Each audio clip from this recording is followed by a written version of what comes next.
Bismillahirrahmanirrahim. Assalamualaikum warahmatullahi wabarakatuh. Masuk kita pada pertemuan yang ke-13. Di mata kuliah kewirausahaan kita akan membahas bab yang ke-11, yaitu manajemen keuangan dan pembiayaan usaha. Di modul bisa dilihat dimulai dari halaman ke-161. Di sini kita akan bahas kasus bebek goreng Bagong. Ada seorang pemuda bernama Bagong yang mempunyai mimpi yang besar. Meskipun dia dari desa, dia punya mimpi 20 tahun yang akan datang punya restoran yang tersebar di Indonesia. Untuk mewujudkannya, dia harus punya restoran pertama dulu. Dengan bermodalkan resep masakan bebek goreng warisan dari eyangnya, dia membuka restoran pertama. Setelah melalui diskusi dengan rekan-rekannya, kemudian melakukan analisis sederhana terkait potensi pasar, maka Bagong optimis. Di tahun pertama, dia mampu menjual 36.000 bebek dengan omset 360 juta per tahun dengan asumsi 100 porsi sehari, 1 bulan 30 hari buka. Kemudian untuk mencapai target omset dari Bagong tersebut, maka Bagong mengidentifikasi persiapan dalam pembukaan restoran bebek gorengnya. Dimulai dari peralatan produksi. Estimasinya 10 juta. Kemudian tempat berjualannya. Tempat berjualannya dia menemukan tempat yang strategis dengan sewa 500.000 per bulan. Dan yang tak kalah penting yaitu bahan bakunya, yaitu bebek dan bahan habis pakai lainnya. Yang diperkirakan dengan harga saat itu yaitu 700.000 per hari. Bahkan Bagong punya ekspektasi atau punya perkiraan nanti akan ada fluktuasi permintaan, itu entah bahan bakunya naik turun, maka dia lebihkan 10% dari kebutuhan rata-ratanya. Kemudian Bagong mengidentifikasikan juga kebutuhan lainnya, yaitu bahan baku yang digunakan dia dapatkan dari supplier teman lama Bagong. Karenanya dia mampu mendapatkan keringanan dalam hal pembayaran sehingga membayarnya bisa 5 hari setelah barang dibeli. Kemudian dipersiapkan juga kas kecil sebesar 200.000 apabila ada transaksi yang nilainya kecil yang tidak rutin. Kemudian untuk proses produksi Bagong dibantu oleh 2 orang karyawan digaji 750.000 per bulan. Uang yang ada di Bagong yaitu 25 juta hasil Bagong lomba lari maraton. Kemudian Bagong juga beruntung karena dia dapat pinjaman lunak dari NGO atau semacam perusahaan non komersial 15 juta yang tingkat bunganya 12% yang harus dikembalikan dalam waktu 1 tahun.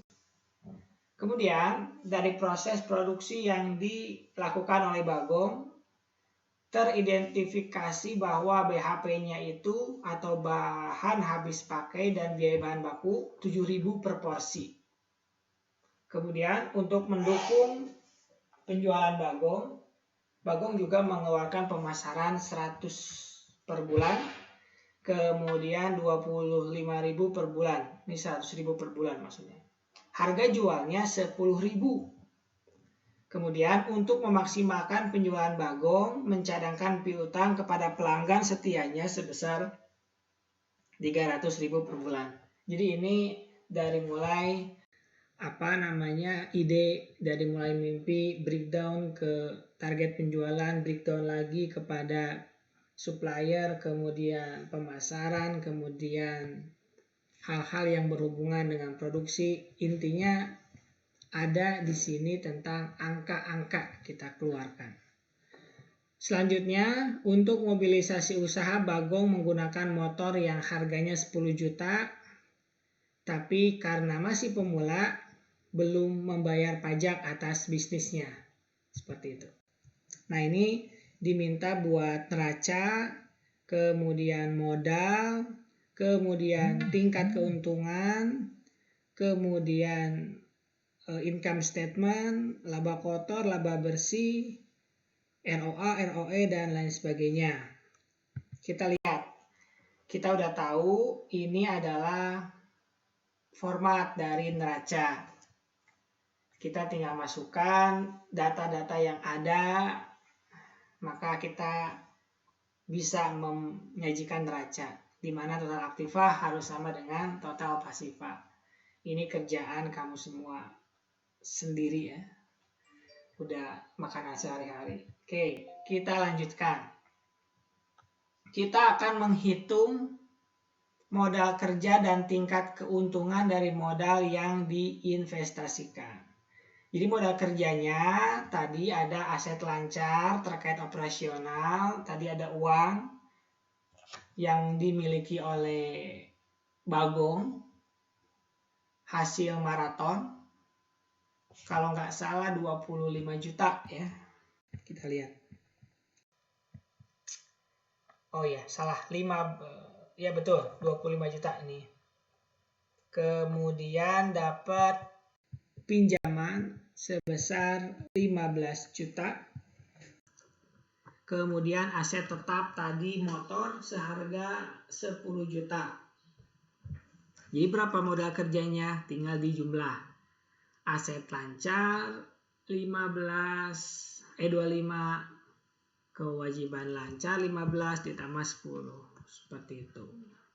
Untuk tingkat keuntungan investasinya tinggal dibagikan antara modal kerja dibagi dengan nopat.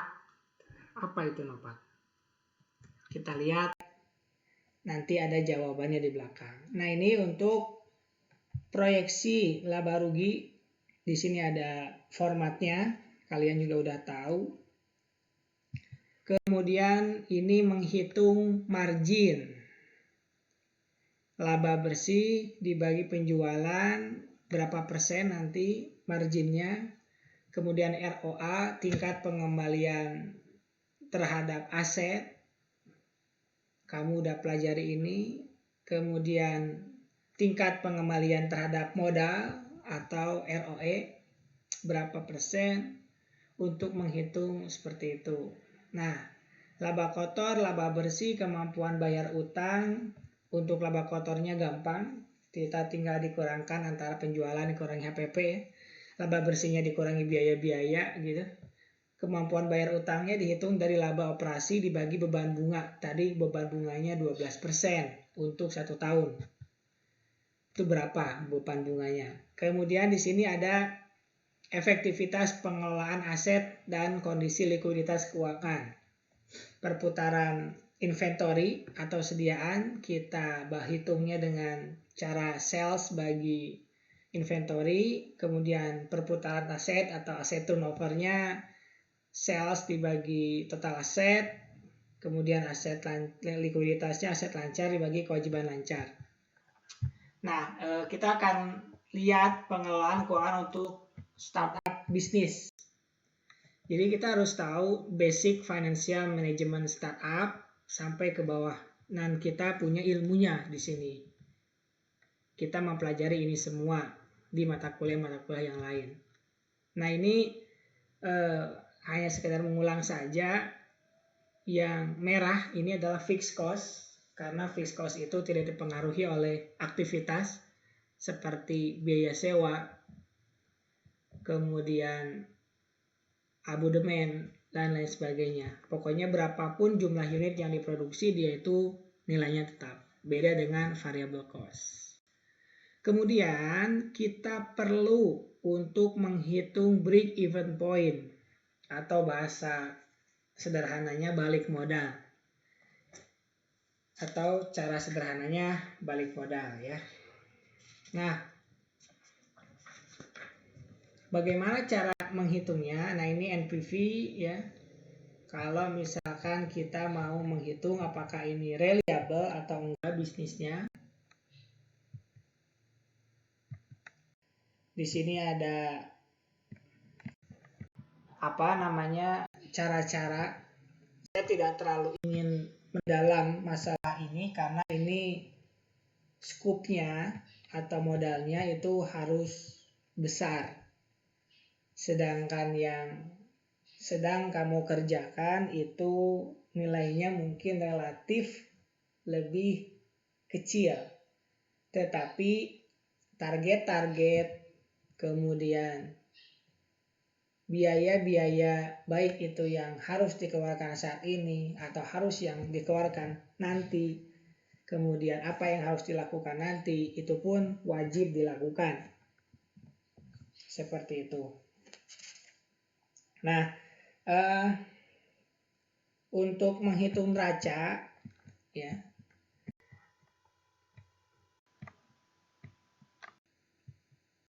kamu coba hitung untuk punyanya Bagong. Berapa neraca Bagong?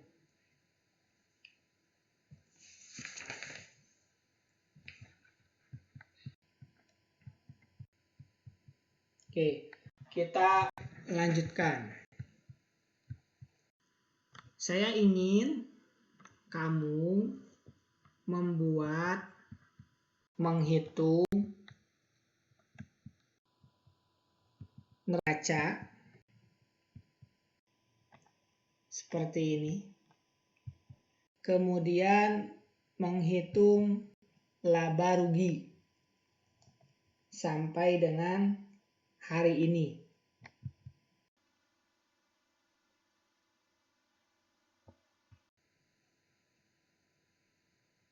Oke, itu aja ya. Dikerjakan masing-masing ya. Jadi kamu harus membuat neraca dan laporan laba rugi per hari ini untuk laporan laba rugi dan neracanya.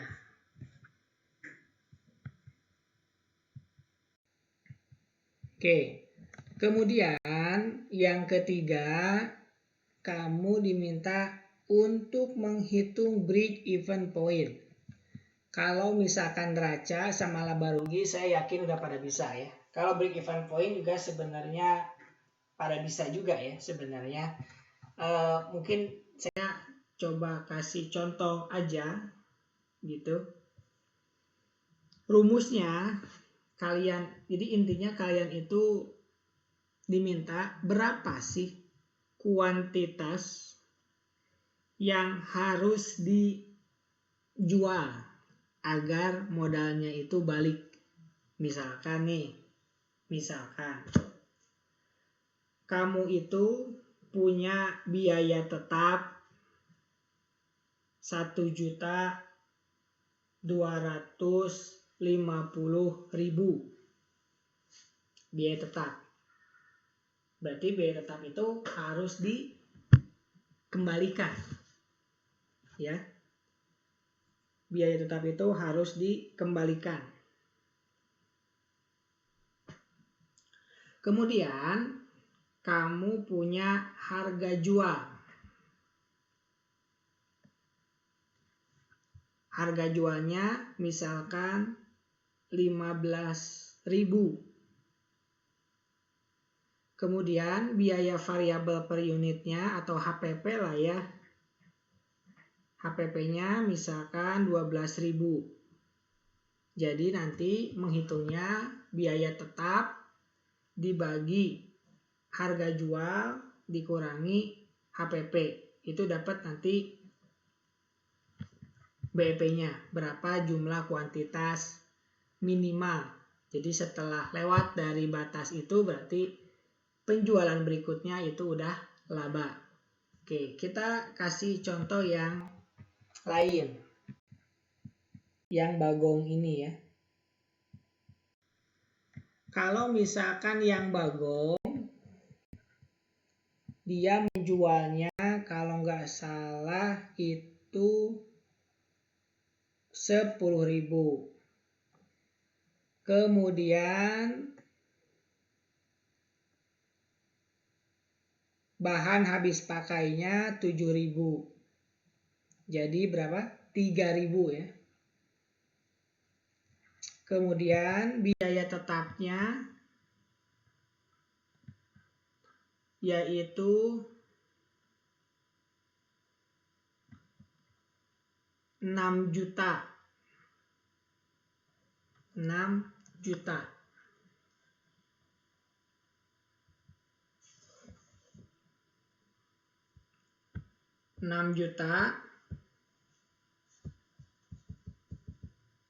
Dibagi 3.000. Hasilnya adalah 2.000. 2.000 itu dalam setahun. Tapi saya tidak memasukkan biaya tetap lainnya ya, seperti pemasaran, seperti karyawan gitu ya. Hanya ingin mengembalikan uang untuk kontrakan aja. Harusnya dimasukin semuanya ya. Tapi biar gampang kita ngitungnya yang 6 juta dibagi 3.000 seperti itu. Itu untuk menghitung BEP.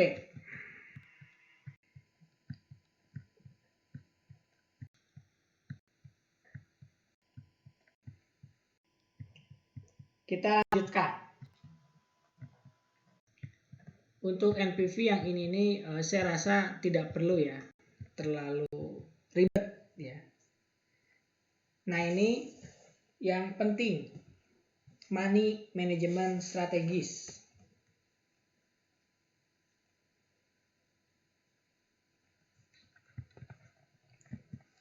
Di sini ada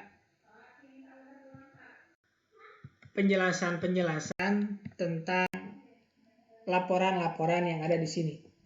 Dari mulai balance sheet, kemudian statement of income atau income statement, cash flow, dan budget. Kita langsung aja ke ini. Kalau misalkan pinjaman, ini tipe of pinjaman, kemudian ini biaya meminjam. Oke, ini saya rasa belum perlu buat kamu sekarang. Kita langsung masuk ke tips and tricks. Tips for managing working capital. Tipsnya itu adalah define cash conversion cycle.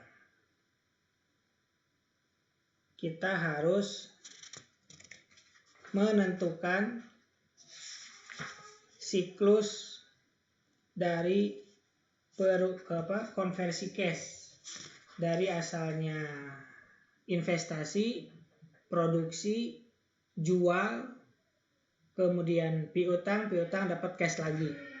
Nah ini harus diperkirakan, harus dihitung seperti itu. Jadi kalau misalkan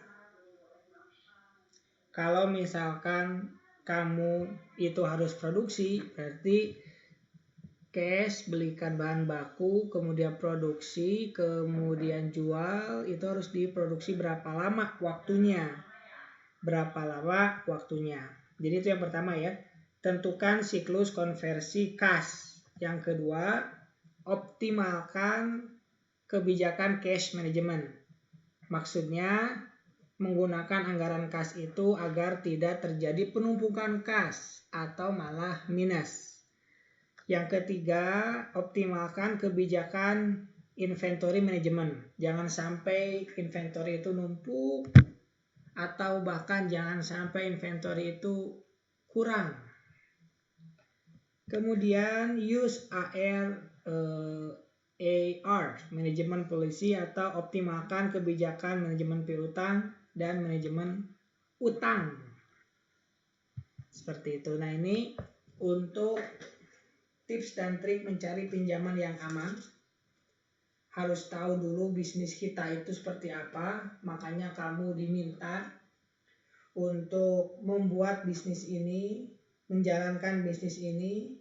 Apabila menjanjikan, maka kamu harus perhatikan lagi apakah butuh tambahan biaya dari pinjaman atau enggak. Kamu juga bisa meminta pembiayaan dari dikti yang kamu bisa coba, hanya bermodalkan proposal dan ide. Seperti itu. Apalagi kalau udah jalan dan ada potensi berkembang, itu sangat bagus sekali. Seperti itu. Tips dari saya untuk mengelola keuangan itu pastikan produksi harus tetap jalan. Berapapun hutang Anda, berapapun piutang yang ada di luar, produksi tetap jalan. Biar apa? Biar sales itu bisa kita cetak, bisa kita lakukan terus-menerus. Makanya kalau banyak barang, kita akan mikir, kok ini barang banyak nih, berarti ada motivasi untuk menjualnya. Gitu. Pastikan jangan sampai ketika kita kurang uang, ketika kita kurang biaya untuk membeli bahan baku atau yang lainnya, jangan sampai kita masukkan uang pribadi kita tanpa kita catat. Kadang kita seperti itu. Oke, nanti mungkin kita akan bahas lebih lanjut di diskusi kita secara langsung nanti jam 1 ya, atau bagi yang belum presentasi bisa dengarkan ini dulu. Mungkin itu materinya. Jangan lupa tadi tugasnya untuk membuat yang pertama neraca sampai dengan hari ini. Yang kedua laporan laba rugi. Dan yang ketiga adalah berapa kuantitas break even-nya atau BEP-nya harus berapa yang harus dijual. Seperti itu. Mungkin demikian materi kita pada hari ini. Terima kasih. Assalamualaikum warahmatullahi wabarakatuh.